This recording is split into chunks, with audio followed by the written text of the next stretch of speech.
Hello, everybody. Welcome to the Week 11 review of Week 10. And last week we looked at a paper by David Hume called On the Origin of Ideas. And that was taken from his larger work called An Inquiry into Human Understanding. So Hume sets out to talk about the two types of mental perceptions that we have. And he claims that there are two ideas and impressions. And impressions are those things that are derived from the senses. So, for instance, if I put my hand on a warm stove, then I immediately feel heat. So he calls them more vivacious and stronger.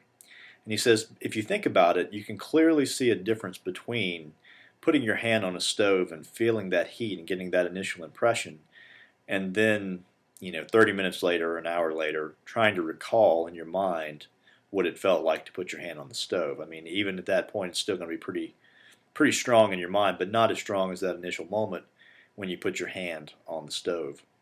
So he thinks that sort of all mental activity and all ideas are actually derived from our senses, from the sense impressions. And that's really important for Hume because, as we talked about, Hume is an empiricist. He's from the British empiricist school, and they believe that all ideas are a posteriori, or derived from experience. That's in contrast to the rationalists who believe that there are some ideas, like Descartes, that are innate in us and can be known a priori, or prior to knowledge.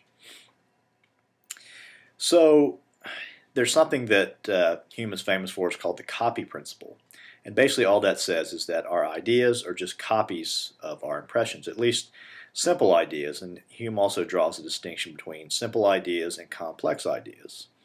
Because he says our mind can do an interesting thing. It can take these simple impressions that we have of heat and it can compound it with other things, like the color orange, burning at a certain temperature, whatever, to put together the complex idea of fire. And he says the thing about complex ideas is to show that all ideas are derived from impressions is that even complex ideas can be broken down into simpler ideas, and those simple ideas can be derived directly from our sense impressions. And this is the copy principle, that our simple ideas are just copies of he calls them fainter copies of our more vivid sense impressions. Okay, so then Hume goes on to make two arguments to show that our ideas can only come from our sense impressions. And the first is he takes the idea of God, this complex idea of God, which it seems like, the idea of God actually goes beyond human understanding.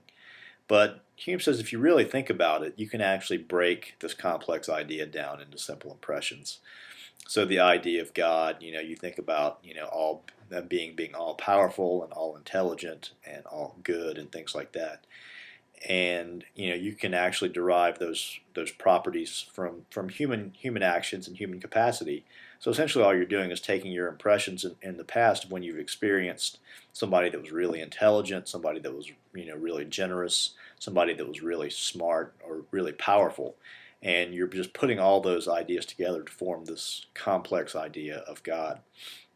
Similarly, he talks about a golden mountain. He says, well, we have the simple ideas of gold, and we have a simple idea of a mountain.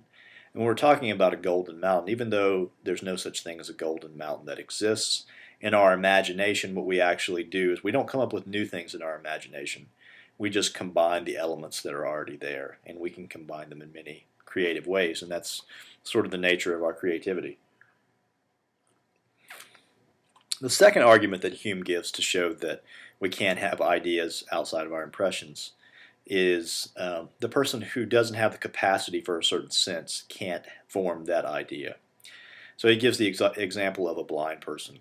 What would it be like to try to explain the idea of the color red to someone who's blind?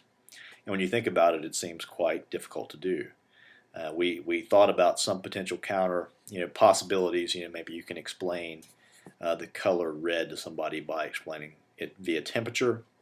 But it seems like there's some problems with that because, as we even discussed in class, many different colors can actually be many different temperatures. And every time somebody experiences a warm temperature, it doesn't necessarily signify that particular color. So that could be a bit problematic. But Hume himself actually considers an example. It's the shades of color example. He says it's possible in this case that maybe somebody can actually come up with an idea that they don't have a corresponding impression to. So the idea is, you have someone. I like to use the example of going into Home Depot or something like that, and you're looking at these paint charts or whatever to see the color that you want to paint your house. And you're going through the spectrum of colors, and you see, this color that you recognize on one side. And then there's another color that you recognize on the other side, but there's kind of like a blank in the middle. And Hume says, well, maybe it's possible that we can, even though we've never seen this color in the middle, somehow we can come up with the idea of that. But the question becomes, how do you come up with the idea of that? And it seems like to me the way that we come up with that idea is we look at the color on the left, we look at the color on the right, and we take those two ideas that we have impressions of and we try to blend them together and sort of mix them together. And it doesn't seem to me that that is all that different than what Hume is talking about when he's talking about taking simple ideas and forming a complex idea with it. And maybe that's not exactly what he has in mind, but that seems like that could be a potential response to the objection that he considers about the shades of colors. So then on Thursday we moved on to a very famous article in epistemology. It's called the Gettier case, or the Gettier example. And I think the name of the article is Justified True Belief Knowledge? Because typically, at least before Gettier, in philosophy, and maybe even still now, people would say, well, that's just what knowledge is. It's justified true belief. And the example that I used in class was the statement, let's look at the statement that the play Macbeth was written by Shakespeare. So in order for this to count as knowledge, it needs to meet at least 3 criteria, and if Gettier's right, it may need to meet additional criteria. So first of all, in order for me to say, I know that Shakespeare wrote the play Macbeth, first of all, in order to know that, it has to be true that Shakespeare wrote Macbeth. It just doesn't seem possible for us to know something that is false, at least in the way that most of us tend to use the word know. Just like it would seem odd to say that I know that a square has 3 sides. That's clearly false, and it doesn't seem like you can know something like that. Now, we did think about some potential counterexamples, like, people can say, I know the story of the Lord of the Rings, when in fact the story of the Lord of the Rings is not true. So maybe there's some wiggle room in there.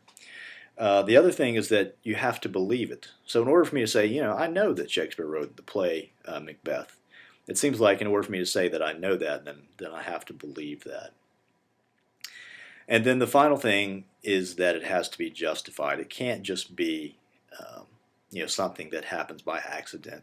And we talked about, I gave the example in class of the guy who is prescribed a drug for a particular sickness that he has, and this drug makes him paranoid, and this person has sort of this paranoid fear, unjustified fear, that he has cancer. And unfortunately for this person, it turns out that this person does have cancer.